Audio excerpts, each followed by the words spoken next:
स्वागत है आप सभी का आपके अपने चैनल ग्लोबल आईटीआई पर। Employability skill ITI second year सभी ट्रेड के लिए क्लास होने वाली है। क्लास नंबर 7 है। इसके पहले 1 to 6 क्लासेज हमने आपको ऑलरेडी प्रोवाइड कर दिया है। नए सिलेबस के अकॉर्डिंग ये क्लासेज चल रही हैं। इसके पहले अगर आपने 1 to 6 क्लास नहीं देखा है तो आपको जरूर देखना चाहिए, क्योंकि अधूरी पढ़ाई अधूरा ही रिजल्ट आपका दिला सकती है। बात करें टॉपिक की तो ये टॉपिक पहले हमने कवर कर दिया है, ये भी हो चुका है, ये भी हो चुका है। और आज जो हम टॉपिक कर रहे हैं इसमें क्लास 6 में भी यही किया गया था और क्लास 7 में ये खत्म हो जाएगा। उसके बाद जो हमारा नेक्स्ट क्लास होगी वो होगी हमारे आखिरी चैप्टर के बारे में। ठीक है, तो आज की जो क्लास नंबर 7 है किससे रिलेटेड है? प्रोफेशनल स्किल से रिलेटेड है। तो इसके बारे में ऑलरेडी मैंने काफी कुछ डिस्कस किया था आप लोगों से। और आज का जो मेन इसमें बार बार क्वेश्चन आने वाले हैं वो आने वाले हैं डिजाइन थिंकिंग के बारे में। ठीक है, सबसे ज्यादा आपको सवाल जो देखने को मिलेंगे किस बारे में मिलेंगे? Design thinking. थिंकिंग मतलब आप सभी को पता ही है कि सोचना, किसी चीज के बारे में सोचना थिंकिंग कहलाता है। तो यहाँ पर मतलब आगे भैया डिजाइन थिंकिंग क्या है? तो डिजाइन थिंकिंग ये होता है कि क्योंकि ये जो टॉपिक है क्या है? प्रोफेशनल स्किल है। फैक्ट्री, कंपनी, इंडस्ट्री में आप जॉब करते हैं या फिर आप खुद अपनी कंपनी चलाते हैं, वर्कशॉप चलाते हैं, तो वहां पर ये चीजें आती हैं। प्रोफेशनल थिंकिंग या ये सब चीजें जो है उसी के अंतर्गत आएंगे। तो डिजाइन थिंकिंग का मतलब ये होता है कि आप जो प्रोडक्ट बना रहे हो किसी कस्टमर या ग्राहक के लिए ही बना रहे हो। जैसे ये बोर्ड है, किसी कंपनी ने बनाया होगा तो टीचर्स के लिए बनाया होगा, तो उसने ये ध्यान रखा होगा कि टीचर को कौन कौन से सॉफ्टवेयर की रिक्वायरमेंट हो सकती है, टीचर को पढ़ाने में कैसे आसानी होगी, ये सारी चीजें वो ध्यान देते हैं। इसी प्रकार से अगर देखा जाए तो जैसे कोई एप्लीकेशन है जिसमें आप क्लासेस ले रहे हो, ठीक है, या फिर यूट्यूब चैनल है, तो यूट्यूब चैनल पर कैसे स्टूडेंट्स के लिए सीरियल वाइज क्लासेस दिया जा सके उसके लिए क्या ऑप्शन है? प्लेलिस्ट है। आप क्या कर सकते हो, इसके पीछे क्लासेस कहाँ जाकर देख सकते हो? प्लेलिस्ट वाले ऑप्शन में देख सकते हो ना। ग्लोबल आईटीआई यूट्यूब चैनल पर क्लिक करो, फिर ऑप्शन में जाओगे, प्लेलिस्ट शो करेगा, वहां पर एम्प्लॉयबिलिटी सेकेंड ईयर वाले में जाओगे तो आपको पीछे की क्लासेस देखने को मिल जाएंगी। तो ये किसी ने सोचा होगा, किसी ने सोचा होगा कि अगर किसी को पढ़ाना है यूट्यूब पर तो वहां पर ऐसा ऑप्शन दिया जाए जिससे कि वो अगर सीरियल वाइज क्लासेस दे रहा है तो ऑर्गेनाइज तरीके से दे सके, जिससे कि देखने वाले को आसानी हो। तो यही चीज है डिजाइन थिंकिंग। किसी भी प्रोडक्ट को बनाने से पहले उसके बारे में सोचना कि वह किस प्रकार से यूजर के लिए आसान हो सकता है या उसके लिए हेल्पफुल हो सकता है, यही डिजाइन थिंकिंग कहलाता है। या कहा जाए कि कोई भी अगर कार कंपनी है, कोई कार कंपनी है, कार बना रही है, तो कार को बनाने से पहले उसके बारे में सोचना कि ग्राउंड क्लियरेंस कितना होना चाहिए कि जमीन से टकराए ना, ऐसा भी ना हो कि इतना ऊंचा बना दें कि ऊपर से गाड़ी हिलने लगे, ओवर स्पीड, थोड़ी सी स्पीड बढ़े तो ऐसे ऐसे हिलने लगे, बैलेंस ना रहे और ज्यादा नीचे से हाइट बढ़ा देंगे कार की तो क्या होगा? थोड़ा सा भी कुछ पड़ा, झटका लगा तो पलट सकती है। तो सेंटर ऑफ ग्रेविटी कहाँ होनी चाहिए, उसकी पूरा वेट कैसे मैनेज करना है, तो ये सारी चीजें क्या है? डिजाइनिंग है। तो वही चीज है, कहीं ना कहीं उसी से जुड़ा हम लोग आज क्या करने वाले हैं? सवाल करेंगे। आज टॉपिक्स जो मिले हैं इसमें हमें उसी तरह के सवाल देखने को मिलेंगे। पहला क्वेश्चन कह रहा है why it is important to think of new way to solve problem. ठीक है, कह रहे हैं कि किसी भी समस्या को सॉल्व करने के बारे में नए तरीके से, हमेशा नया तरीका सोचने की क्यों जरूरत है? देखो सिंपल सी बात है कि अगर पढ़ाने की बात की जाए तो पहले भी सिंपल पढ़ाया जाता था। कैसे पढ़ाया जाता था? यूट्यूब वगैरह पर देखो, जैसे हमने खुद ही शुरुआत किया 2019 के राउंड में, तो हम लोग एक कॉपी पेन ले लेते थे, उससे पढ़ाते थे और ऐसे ऊपर मोबाइल रिकॉर्ड करते थे। ठीक है, लेकिन उससे बेहतर क्या किया जा सकता था? तो उससे बेहतर सोचा गया कि लोगों ने क्या किया? बोर्ड पर पढ़ाना शुरू किया। बोर्ड से भी बेहतर क्या हो सकता था?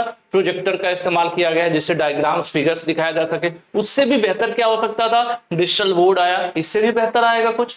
तो यही चीज है, यहाँ पर सवाल भी पूछ रहा है कि समस्याओं को सुलझाने के लिए हमेशा नए तरीकों के बारे में सोचना क्यों जरूरी है? तो यहाँ आंसर है new idea can make work easier और faster, it is fun to try new things. यहाँ पे फन का कोई लेना देना नहीं है। ठीक है, इट टू वेस्ट टाइम, अगर हम अपना टाइम खराब करना चाहते हैं, नहीं, इसका भी कोई लेना देना नहीं है।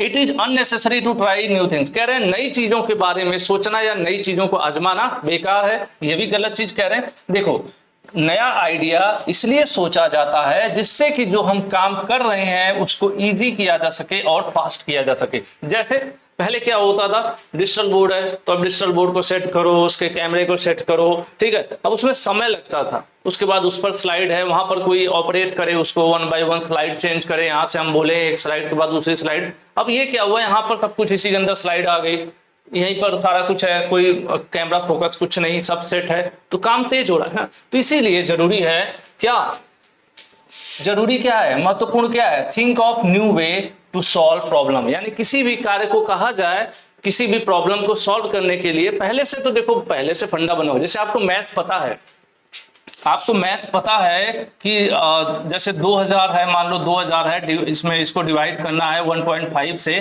तो एक तो नॉर्मल आपको पता है कि भाग कैसे देते हो उस तरह से देना। और कुछ आपने देखा होगा ना कि मैथ के जो टीचर्स होते हैं वो लोग क्या करते हैं, ट्रिक्स बताते हैं, बड़े बड़े क्वेश्चंस को सेकंड में सॉल्व करने का ट्रिक बता देते हैं।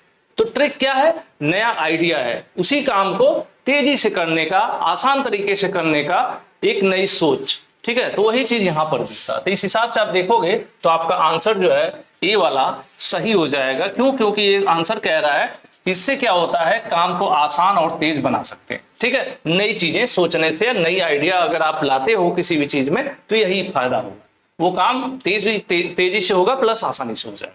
अगला सवाल है, what should you do before making a choice at work. कह रहे हैं कि कार्यस्थल, कार्यस्थल क्या है, जहां पर आप नौकरी करते हैं, तो वहां पर कोई भी चीज आप सेलेक्ट करने से पहले आपको क्या करना चाहिए। जैसे मान लीजिए कोई प्रोजेक्ट है, किसी प्रोजेक्ट पर आप एक कंपनी में हैं और किसी प्रोजेक्ट पर आपको काम करना है, आपको कार्य करना है, तो कार्य करने से पहले यानी उस प्रोजेक्ट को स्टार्ट करने से पहले, उस मान लो कोई प्रोडक्ट बनाना है तो उस प्रोडक्ट को बनाने से पहले कार्यस्थल यानी वर्क प्लेस पर आपको क्या करना जरूरी है। ऑप्शंस देखिए क्या कह रहा है, look at all the details, पहले से जो भी डिटेल है उस प्रोडक्ट के बारे में उसको देखें, अच्छी बात है। Listen to others ideas and ask questions, दूसरों के साथ उस प्रोजेक्ट के बारे में डिस्कस करें, उससे जुड़े सवाल पूछें, ये भी सही बात है। Take time to think and then choose, उसके बाद अब देखो कई बार क्या होगा कि इस काम को करने के कई तरीके हो सकते हैं। आप सोचोगे कि ए मेथड से करूं, कोई कहेगा नहीं बी मेथड सही है, कोई कहेगा सी मेथड सही है, डी मेथड सही है, तो आराम से सोचिए, उसके बाद जो सबसे बेस्ट मेथड लगे उससे उस काम को आप करें। तो ऐसे में डी वाला ऑप्शन आपका सही हो जाएगा। किसी भी प्रोजेक्ट, किसी भी जॉब या किसी भी कार्य को करने से पहले कहां पर, वर्क प्लेस पर, फैक्ट्री कंपनी जहां भी हम काम करते हैं, हमें क्या करना जरूरी है, क्योंकि उसके बारे में सब कुछ पढ़ें, जानें, दूसरों से भी, जो भी हमारे साथ काम करने वाले लोग हैं उनसे भी उनका आइडिया विचार लें, उसके बारे में उनसे सवाल पूछे इस प्रोजेक्ट से जुड़े, जिससे हमें और जानकारी मिल सके। साथ ही टाइम लें डिसीजन लेने के लिए कि क्या करना है, ऐसा नहीं कि बस आंख बंद करके चलो शुरू कर देते हैं, तो ऐसा नहीं करना है। अगले क्वेश्चन की तरफ चलते हैं। अगला क्वेश्चन कह रहा है, when thinking of new idea, जब हम किसी नए आइडिया के बारे में सोचते हैं, why it is important to share idea with other, दूसरों के साथ अपने आइडिया को शेयर करना जरूरी क्यों है, even if they are not perfect, बल्कि वो आपसे परफेक्ट नहीं है। जैसे कई बार ऐसा हो सकता है कि आप अपनी कंपनी में सीनियर हो, बाकी अभी जूनियर है, नए लोग हैं, उनको उतनी जानकारी नहीं है, फिर भी आपने किसी कार्य को करने के लिए कोई नई आइडिया सोचा, तो उसको उन लोगों के साथ यानी अपने जूनियर के साथ शेयर करना क्यों जरूरी है, जबकि वो आपसे तेज नहीं है, आपसे तेज या आपसे अनुभवी नहीं है, फिर भी आपको उनके साथ शेयर करना क्यों जरूरी है, वही सवाल पूछ रहा है कि अपने विचारों के बारे में सोचते समय विचारों को दूसरे के साथ साझा करना यानी शेयर करना क्यों महत्वपूर्ण है, भले ही वो लोग एकदम ट्रेंड ना हो, मतलब आपसे नॉलेज में कम हो, फिर भी क्यों जरूरी है। देखिए अब यहां पर आंसर आपको देखना है 23 का क्या कह रहा है, to make other feel included, कि दूसरों को अच्छा लगे कि वो भी हमारे काम में इंक्लूड है, नहीं, अच्छा लगने के लिए ऐसा कोई फील नहीं। शो ऑफ योर नॉलेज, आपको बहुत अच्छी नॉलेज है, दिखावा करने के लिए नहीं। Talking can help make ideas better, अगर आप लोगों से बात करोगे तो आपका जो आइडिया है वो और बेहतर हो सकता है। कई बार क्या होता है कि हम सोचते हैं कि इस काम को ऐसे करें, तो उसी में क्या होगा कि हो सकता हो एक दो लोग छोटे मोटे सजेशन आपको दे दें, और उस सजेशन को जब आप इंप्लीमेंट करो तो आपका आइडिया और भी बेहतर हो जाए। तो इसीलिए जरूरी होता है कि हम जब भी कोई नई आइडिया के इंप्लीमेंट कर रहे हैं या किसी कार्य को नए तरीके से करने का प्लान कर रहे हैं, तो अपने साथ के लोगों के साथ शेयर कर लें, डिस्कस कर लें, हो सकता हो कि इस आइडिया में कुछ नया निकल के आ जाए, है ना, तो इसीलिए जरूरी होता। ठीक है, दूसरों को इंप्रेस करने के लिए, नहीं, ये सब नहीं होगा। आंसर सी यहां पर सही हो जाएगा 23 का। 24, इन अ मैन्युफैक्चरिंग यूनिट, ऐसी जगह जहां पर कोई सामान बनाई जाती है उसको मैन्युफैक्चरिंग कहा जाता है। जैसे जहां पर कार बनती है, कहीं पर मोबाइल बन रहा है, कहीं पर लैपटॉप बन रहा है, कहीं पर खिलौना कोई बन रहा है, चेयर बन रही है, तो वो जगह क्या कहलाती है? मैन्युफैक्चरिंग यूनिट कहलाती है। प्रोडक्शन, जहां पर कोई प्रोडक्ट तैयार किया जाता है उसको मैन्युफैक्चरिंग कहा जाता है। और जब कहीं सर्विस की जाती है तो सर्विस होता है। तो मैन्युफैक्चरिंग की बात हो रही है। In a manufacturing unit, the packaging process is taking longer than usual, causing delay in shipment. What should the workers do? कह रहे हैं कि एक कंपनी है जहां पर सामान बनाया जाता है और सामान बनाने के बाद जो पैक करने की प्रक्रिया है वो उसमें ज्यादा समय लगता है, अधिक समय लगता है, जिसके कारण शिपमेंट यानी उस सामान को भेजने में देरी होती है। ऐसे में जो वहां पर काम करने वाले वर्कर हैं उनको क्या करना चाहिए? सिंपल सा फिर से समझने की कोशिश करिए। एक कंपनी है जहां पर सामान बनाए जाते हैं और सामान को फिर पैक किया जाता है और पैक करके ट्रक वगैरह पार्सल के थ्रू भेजा जाता है। तो जो पैक करने की प्रक्रिया है वो स्लो है, जिसकी वजह से शिपमेंट टाइम से नहीं भेजा जा, मतलब होता है ना कि कल डिलीवरी देना है लेकिन पैकेजिंग में डिले हो गया तो डिलीवरी लेट जाती है। तो ऐसे में वहां पर काम करने वाले लोगों को क्या करना चाहिए? 24 question, continue packing the same way. कह रहे हैं चुपचाप पैकिंग करते रहें जैसे कर रहे हैं? नहीं भाई, वैसे ही करते रहेंगे तब तो बिजनेस खराब हो जाएगा ना। अगला, इग्नोर द प्रॉब्लम, समस्या को नजरअंदाज कर दो कि छोड़ो, जाने दो, जैसे चल रहा है चलने दो। नहीं, ये भी गलत बात है। Think of different way to pack faster. अब आपको सोचना होगा कि और कौन सा बेहतर तरीका है जिससे कि इस पैकेजिंग को फास्ट किया जा सके। इसी को कहते हैं थिंकिंग। किस पहले से जिस तरीके से हम प्रोडक्ट को पैक कर रहे हैं उस प्रोडक्ट को पैकिंग के दौरान क्या हो रहा है? समय लग रहा है। तो कुछ हम नया सोचें, कोई परिवर्तन करें। वही होता है ना कि हर चीज में समय के साथ नया करना पड़ता है। अगर आप वैसे ही रहोगे तो आपका क्या होगा? हमेशा लॉस होगा बिजनेस में, या फिर आप पीछे रहोगे। जैसे पढ़ने का भी तरीका है ना, जैसे आज की जो डिमांड है उसके हिसाब से हमें अपने आप को अपडेट रखना होगा, नए तरीके से, नए जमाने के हिसाब से पढ़ाई लिखाई करनी होगी। अब हम पुराने जमाने से ही पढ़े रहे कि नहीं, मैं एकदम कॉपी पेन लेके ही बैठा रहूंगा, बस स्कूल जाऊंगा, घर आ जाऊंगा, इस तरह से अगर अपने को बांध के रखेंगे। ट्रेंड बदल रहा है, आपको काफी इंस्टीट्यूशंस ऑनलाइन भी मिल रहे हैं, नए नए तरीके के टीचर्स मिल रहे हैं, ट्रिक्स मिल रहे हैं, एजुकेशन मिल रहे हैं। तो हमें बदलना होगा। वही चीज यहाँ पर भी है कि हमें कुछ नया तरीका अपनाना पड़ेगा जिससे काम को, पैकेजिंग को क्या किया जा सके? फास्टर, तेजी से किया जा सके। ठीक है, अगले सवाल की तरफ चलते हैं। Ravi and his team are deciding on a new machine for factory. Ravi और उसकी टीम जो है एक नई मशीन जो है लेने के बारे में निर्णय ले रहे हैं कि एक नई मशीन है, उसको कंपनी के लिए खरीदना है कि नहीं खरीदना है, इस बारे में डिसीजन ले रहे हैं। उन्हें अंतिम सिलेक्शन करने से कैसे करना चाहिए? जैसे मान लेते हैं, यहां पर देखिए लिखा हुआ है ना, how should they make the final choice. देखिए है क्या, एक मान लो एक कंपनी है, कंपनी में आपको पैकेजिंग मशीन की जरूरत है। मशीन तो खरीदना है, ठीक है, खरीदना है, हमने सोच लिया खरीदना है, लेकिन डिसाइड तो करना पड़ेगा ना कौन सी मशीन बेहतर रहेगी, कौन सी मशीन खरीदना है नहीं खरीदना। आप जैसे आप ही देख लो, मोबाइल खरीदने जाते हो तो उसमें बहुत कुछ सोचते हो ना।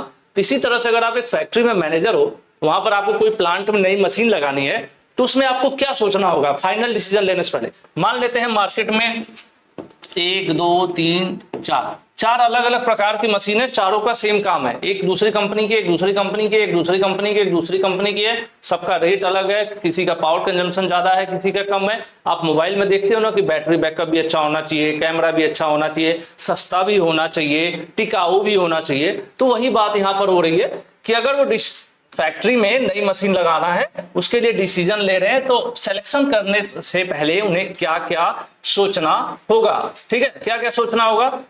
Choose the cheapest machine available, जो सबसे सस्ती वाली मशीन है उसको उठा ले। नहीं, ऐसे ही नहीं उठा लोगे। ठीक है, पता चला सबसे सस्ती है, चाइना मॉडल उठा लिया आपने, तो गई काम ही 10 दिन काम किया और खराब हो गई। नहीं, सस्ते से नहीं मतलब है। Look at all the details, think carefully about their needs and budget and then make the choice। कह रहे हैं सबसे पहले मशीन के बारे में डिटेल में पढ़िए, उसके बारे में देखिए, उसकी आवश्यकताओं के बारे में देखिए कि उसकी कितनी जरूरत है हमारे प्लांट के लिए, उसके बाद कितना पैसा उसमें खर्च होने वाला है उसके बारे में सोचिए और फिर फाइनल डिसीजन लीजिए। सबसे बेस्ट आंसर आपको यहाँ पर बी वाला मिल रहा है। क्या क्या करना है भाई? सबसे पहले तो मशीन के बारे में डिटेल स्टडी करिए। जैसे आप मोबाइल फोन के बारे में गूगल पे यहाँ वहां सर्च करते हो ना कि इसमें कितना मेगापिक्सल कैमरा है, इसमें कितनी बैटरी है, ये कितने देर में चार्ज हो जाता है ना, किसमें 5G सिम लगता है कि नहीं लगता है। तो उसी तरह से आपको सब कुछ केयरफुली सोचना है, उसकी जरूरत के बारे में सोचना है कि आपको जरूरत कैमरे की ज्यादा है या आपको बैटरी बैकअप की ज्यादा जरूरत है। उसके बाद पैसे के बारे में भी सोचना है कि आपके बजट में आ रही है कि नहीं आ रही है। उसके बाद फाइनल चॉइस करना है। तो यहां से आंसर आपका भी सही हो जाएगा। अगले क्वेश्चन की तरफ चलते हैं। What are some resource related problem in work place? कह रहे कार्यस्थल पर संसाधन संबंधी कुछ समस्याएं क्या है। देखिए रिसोर्स क्या होता है, रिसोर्सेज दो होते हैं। एक तो नॉर्मल रिसोर्स होते हैं, ठीक है, एक नॉर्मल मशीन मटेरियल वगैरह जिसमें आ जाते हैं, मशीन हो गया, मटेरियल हो गया, ये सब भी संसाधन है। संसाधन मतलब जिसके द्वारा या जिसके उपयोग से कंपनी चलाई जाती है। और एचआर भी होता है, ह्यूमन रिसोर्स भी होता है, ह्यूमन रिसोर्स। ह्यूमन रिसोर्स को मानव संसाधन कहते हैं। मानव संसाधन में कौन लोग आते हैं? इसमें वर्कर एम्प्लॉय आते हैं। वर्कर या एम्प्लॉय जो लोग कंपनी में काम करते हैं वो लोग किसके अंतर्गत आते हैं? ह्यूमन रिसोर्स के अंतर्गत आते हैं। तो यहां पर पूछ रहा है, सिर्फ रिसोर्स लिखा है, ह्यूमन रिसोर्स नहीं लिखा है। तो ऐसे में जो शॉर्टेज ऑफ मटेरियल, जो भी हम काम कर रहे हैं कंपनी में, मान लो हम चेयर बना रहे हैं, प्लास्टिक मंगाते हैं बाहर से, प्लास्टिक की कमी हो गई तो किसके अंतर्गत आएगा? वर्क प्लेस के रिसोर्स के अंतर्गत आएगा। मशीन में कोई प्रॉब्लम हो गई, मशीन खराब हो गई, ये भी किसके अंतर्गत आएगा? रिसोर्स के अंतर्गत आएगा।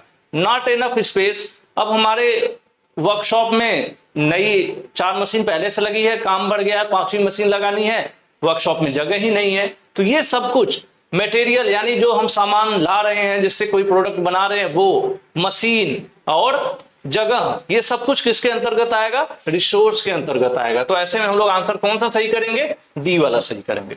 रिसोर्स मतलब संसाधन। संसाधन क्या होता है? हर वो चीज जिसकी जरूरत होती है एक फैक्ट्री कंपनी को चलाने के लिए। तो उसके लिए जरूरत क्या होती है भाई? सामान तो चाहिए, गाड़ी बनाना है तो उसके लिए आपको मेटल्स चाहिए, अलग अलग टाइप के ग्लास, प्लास्टिक, बहुत कुछ ना लगता है।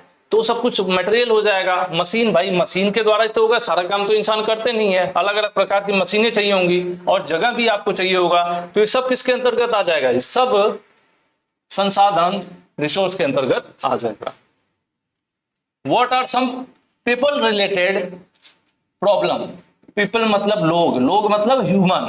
कह रहा है कि वर्क प्लेस पर लोगों से संबंधित कुछ समस्याएं क्या है। देखो मान लो हमें 10 लोगों की जरूरत है, उतने लोग नहीं मिल पाए, नॉट एनफ वर्कर्स, ठीक है। Worker don't know the task, जो भी हमने वर्कर रखे हैं उनको पता ही नहीं है कि काम को कैसे करना है, ये भी प्रॉब्लम है। प्रॉब्लम ही पूछ रहा है, कह रहा है कि आपने कंपनी एक वर्क प्लेस चलाते हैं, उसमें क्या क्या प्रॉब्लम्स ऐसी हैं जो इंसानों से जुड़ी हुई है।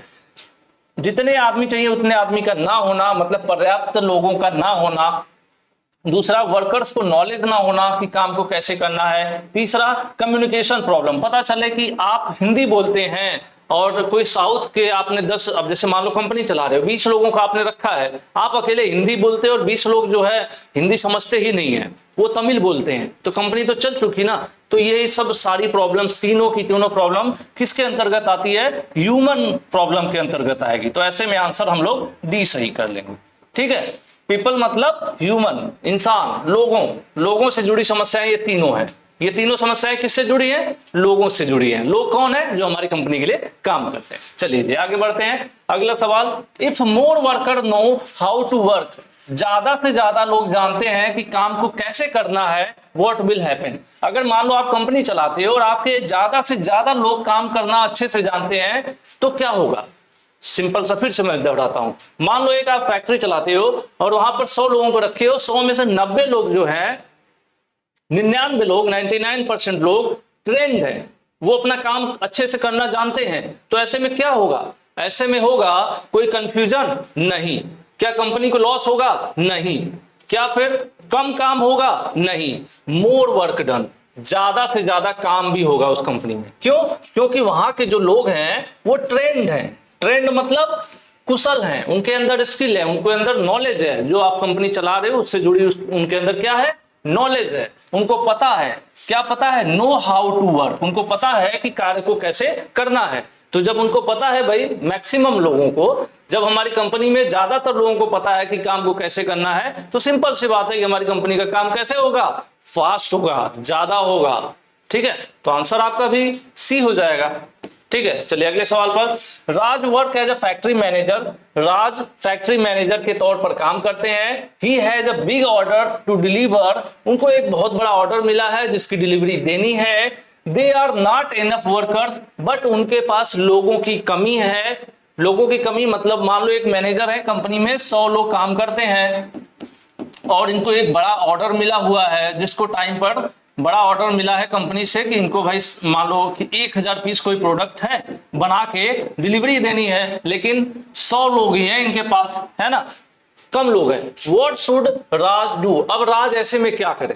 देखो, राज एक फैक्ट्री के मैनेजर है, अचानक से उनको एक बड़ा ऑर्डर मिल गया, फैक्ट्री में काम करने वाले लोगों की संख्या है कम, अब इनको इस बड़े ऑर्डर को देना है, डिलीवरी करनी है समय पर, तो ऐसे में राज को क्या करना पड़ेगा। सिंपल सी बात है कि जो वहां पर काम करने वाले लोग हैं उनसे ये ओवर टाइम के लिए रिक्वेस्ट करेंगे और उसके बदले ओटी का पेमेंट होता है। आपने देखा होगा फैक्ट्रीज कंपनीज में, आपने नाम सुना होगा, लोग कहते हैं कि ओटी अलग से मिलेगा। ओटी क्या होता है, 8 घंटे की ड्यूटी के बाद जो अतिरिक्त आप ड्यूटी करते हैं उसके बदले आपको पैसा मिलता है, जिसको ओवर टाइम बोला जाता है। तो वही चीज है। अब ऐसा नहीं होगा कि काम करना बंद कर दें या फिर प्रॉब्लम को इग्नोर कर देंगे, अरे छोड़ो देखा जाएगा, या फिर ऑर्डर कैंसिल कर दें। नहीं भाई, कंपनी चलाना है तो ऑर्डर कैंसिल नहीं कर सकते ना।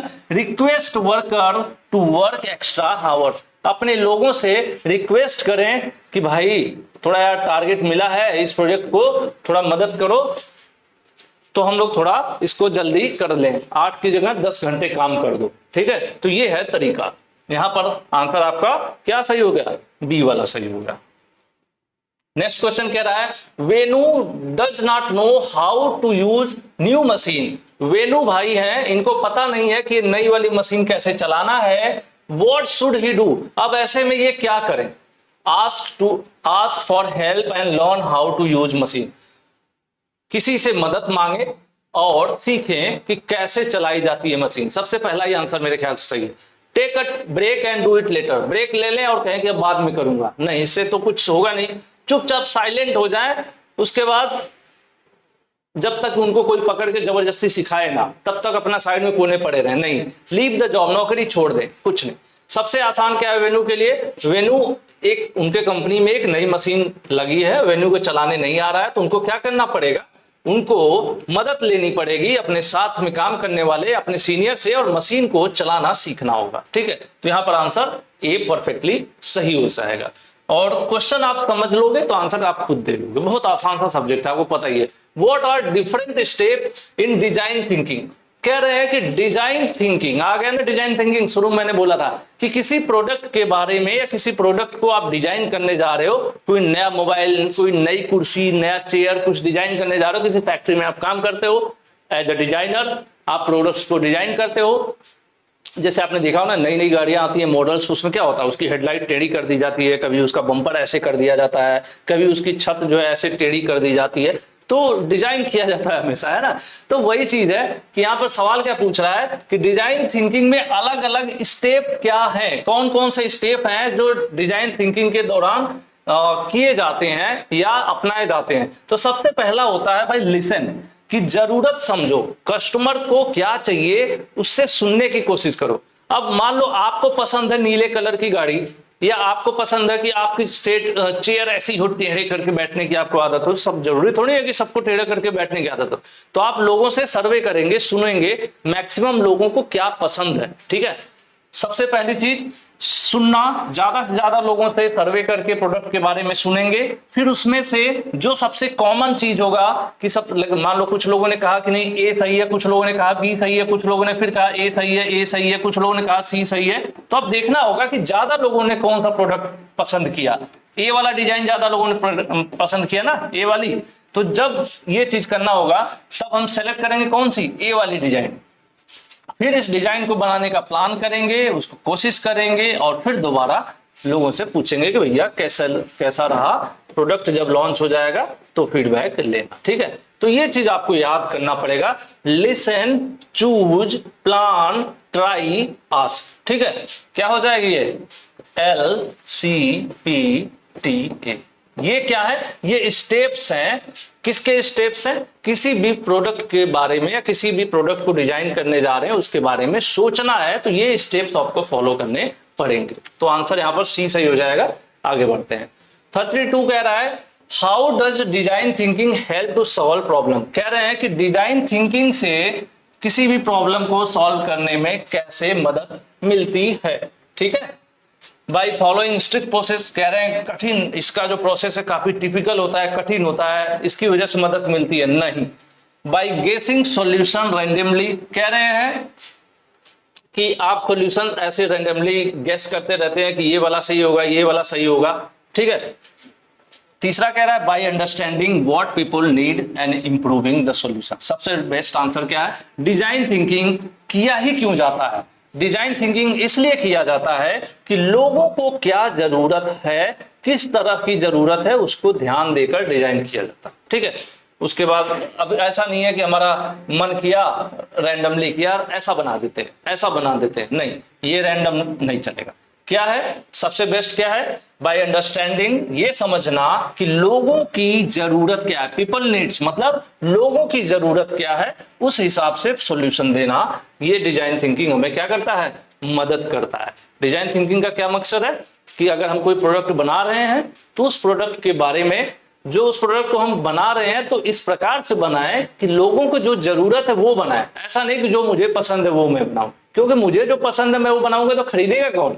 तो ये देखना होगा कि लोगों की जरूरत क्या है, लोगों को पसंद क्या है, उस हिसाब से प्रोडक्ट बनाया जाए। ठीक है। तो यहां पर आंसर क्या हो जाएगा? सी सही हो जाएगा। अगला question, Rohan has come up with an idea to improve his work using design thinking.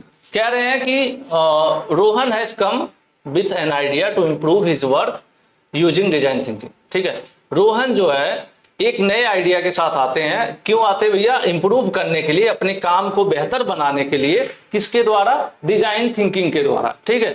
What must he do next. अब इनको क्या करना चाहिए? ठीक है।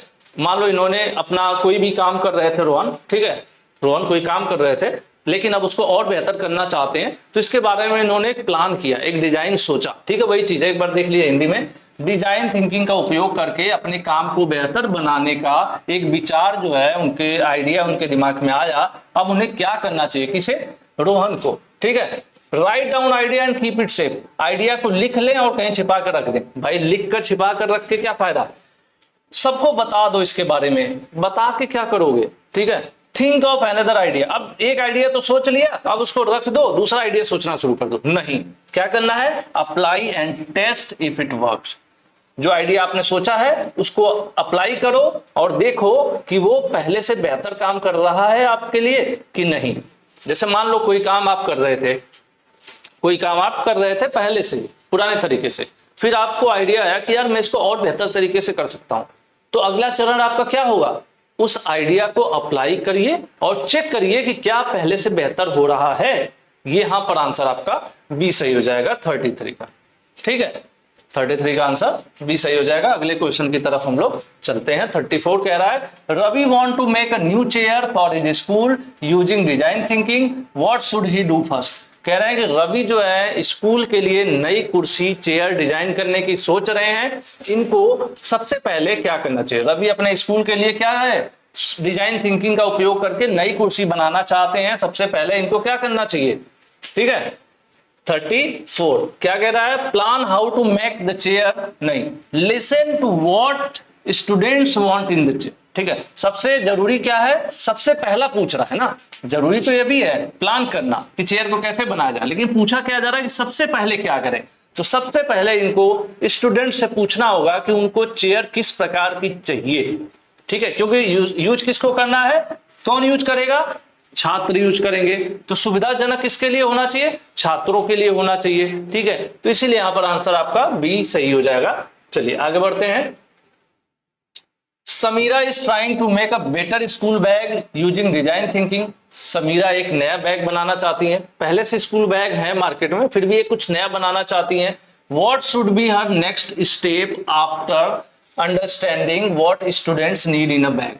देखो इन्होंने क्या किया, इन्होंने भी सोचा, तो इन्होंने सबसे पहले क्या किया, सबसे पहले स्टूडेंट्स की जरूरत को समझा कि उनको बैग में क्या क्या चाहिए। स्टूडेंट्स को बॉटल के लिए जगह चाहिए, आजकल तो मोबाइल के लिए भी जगह चाहिए, लैपटॉप के लिए जगह चाहिए, ये सब चीजें उन्होंने सोचा। उसके बाद इनको क्या करना चाहिए, देखिए हिंदी में लिखा है, समीरा डिजाइन थिंकिंग का उपयोग करके एक बेहतर स्कूल बैग बनाने की कोशिश कर रही हैं। छात्रों को बैग में क्या चाहिए यह समझने के बाद, यानी ये छात्रों से फीडबैक ले चुकी हैं कि उनको बैग कैसा चाहिए, अभी समझ भी चुकी है। उसके बाद उनका अगला कदम क्या होना चाहिए, उसके बाद अगला कदम क्या होना चाहिए, प्लान डिफरेंट बैग्स डिजाइन। इनको क्या करना पड़ेगा, 2-4 डिजाइन तैयार करने पड़ेंगे जैसा स्टूडेंट्स ने बोला है, और उसके बाद उसमें से एक फाइनल करना पड़ेगा, वो भी किसके बिहाफ पर, स्टूडेंट्स को देंगे ट्राई करने के लिए, और उनसे पूछेंगे भाई इन चारों में से कौन सा बेहतर है। जो बेहतर हो जाएगा उसी को क्या है, ढेर सारे क्वांटिटी में बना दिया जाएगा। ठीक है, चलिए स्टूडेंट टेस्ट द बैग, ये सब तो होगा, लेकिन ये तब होगा, टेस्ट स्टूडेंट को बैग टेस्ट करने के लिए तब दिया जाएगा जब डिजाइन बना लेंगे तब। ठीक है, तो यहां पर पहला आंसर आपका सही हो जाएगा 35 का। If your first design does not work, आपने कोई डिजाइन बनाया, पहली डिजाइन किया किसी प्रोडक्ट का और वो काम नहीं किया, व्हाट शुड यू डू, अब आपको क्या करना चाहिए। मान लीजिए आपने कोई प्लान किया, डिजाइन एक बनाया, आपने किसी चीज का एक मॉडल एक डिजाइन बनाया और वो काम नहीं किया, अब आपको क्या करना चाहिए, आपको डिजाइन करना छोड़ देना चाहिए, या फिर कुछ और बनाना चाहिए, या फिर कुछ नहीं, आपको क्या करना पड़ेगा, लोगों से सुझाव लीजिए और उसको इंप्रूव करिए, कुछ छोड़ने की जरूरत नहीं। जैसे मान लीजिए आपने कोई काम शुरू किया, लोगों को नहीं पसंद आया, वो प्लान जो है कारगर नहीं हुआ, नहीं अच्छे से काम किया, तो इसका मतलब थोड़ी है कि आप काम करना ही छोड़ दो। आपको क्या करना है, लोगों से फीडबैक लीजिए, लोगों से राय लीजिए और उसको और बेहतर कीजिए, इंप्रूव कीजिए। तो यहां पर आंसर जो है बी सही हो जाएगा। ठीक है, अगला क्वेश्चन कह रहा है, Ranjana work at restaurant, Ranjana जो है रेस्टोरेंट पर काम करती हैं। How could Ranjana use design thinking to improve the restaurant menu.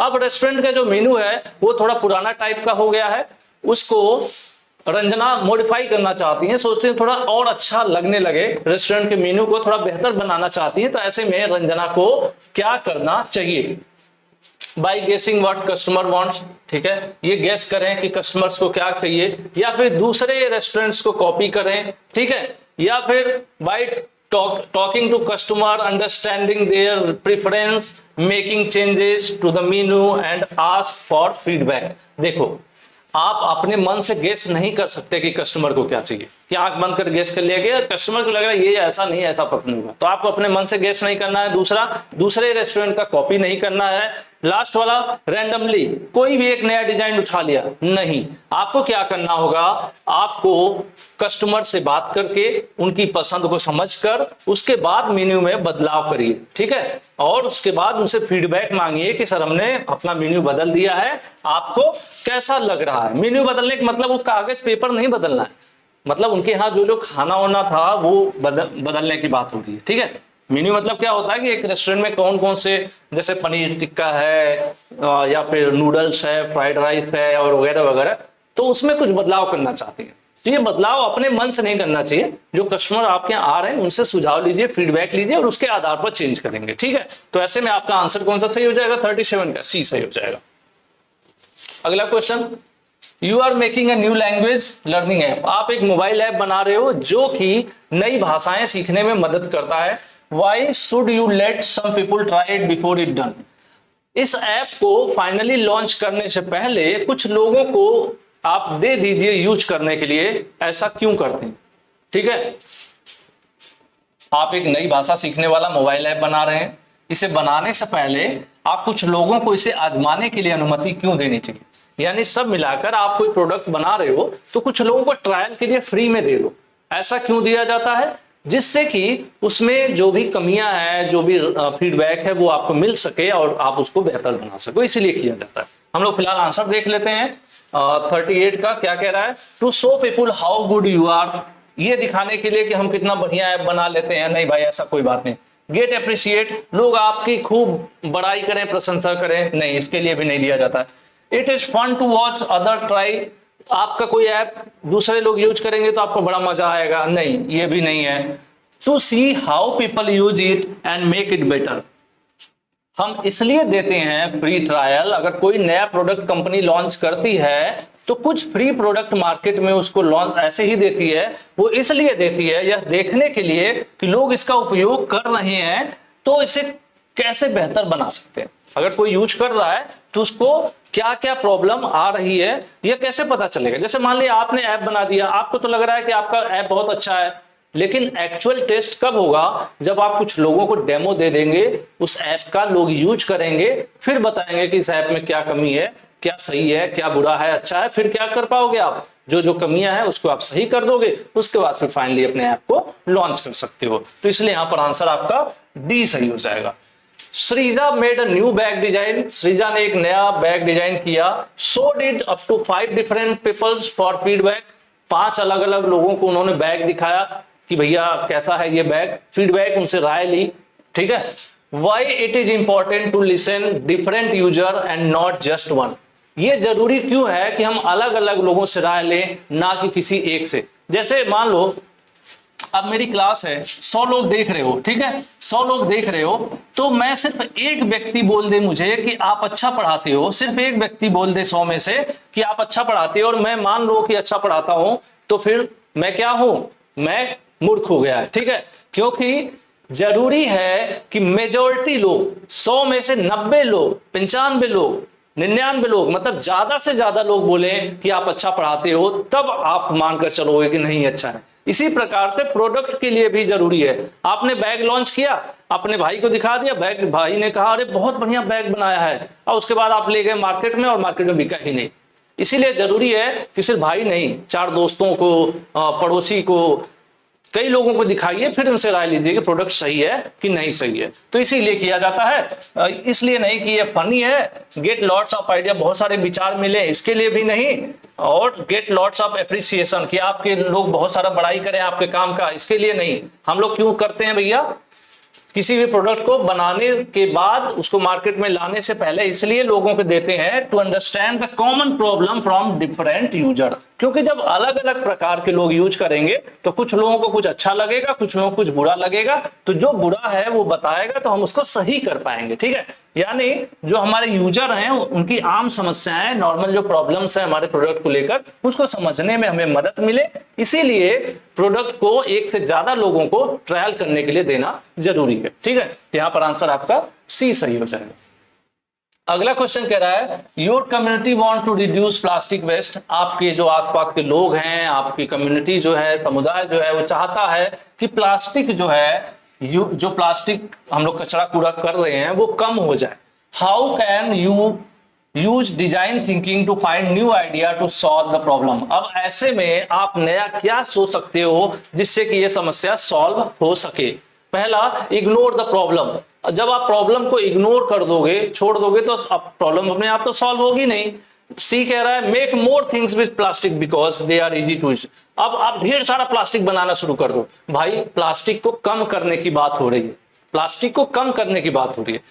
नीचे क्या है, blame other for plastic waste, दूसरों पर आरोप लगा दो कि अरे यार वो जो लोग हैं ना, वो लोग बहुत ज्यादा प्लास्टिक फैलाते हैं, कचरा करते हैं। नहीं, क्या करना है, work together with shop and people nearby to find way to use less plastic. आप अपने आसपास अपने लोगों के साथ मिलजुल कर, दुकान वालों से और सबसे बात करिए कि हम अपनी सोसाइटी को साफ सुथरा बनाना चाहते हैं, तो क्यों ना हम सब मिलकर प्लास्टिक का कम से कम उपयोग करें। यह सही तरीका है, ठीक है। तो ये सही तरीका है, और सही तरीका कहां मिल रहा है, आंसर बी में मिल रहा है। तो ऐसे में हम लोग आंसर डी सही करेंगे। और समझ रहे होंगे आपके क्वेश्चंस को समझना क्यों जरूरी है, क्वेश्चन आप समझ लोगे तो ये सब एकदम कॉमन सेंस वाले सवाल है, इसमें कोई मैथमेटिक्स, कोई साइंस ऐसा नहीं है जो आपको बहुत डराए या लगे कि नहीं भाई एम्प्लॉयबिलिटी बहुत बड़ी पहाड़ है। पहाड़ कुछ नहीं है। करना क्या है, प्लेलिस्ट में जितनी भी वीडियोज हैं कंप्लीट आप पढ़ लीजिए।